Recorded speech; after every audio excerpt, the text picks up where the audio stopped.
গল্পের নাম মা জননী। কালে বেরিয়েছে সেই, এখনো টিকিট দেখা নেই। সে কি কথা মা জননী, ব্যাপারটা বলুন তো শুনি।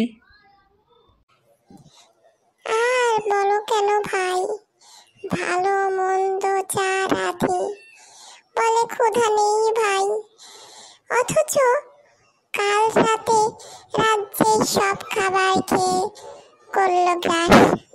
যেই মাসে অরুচি ছিল তার, অথচ সেই মাসি চায়ে বারবার।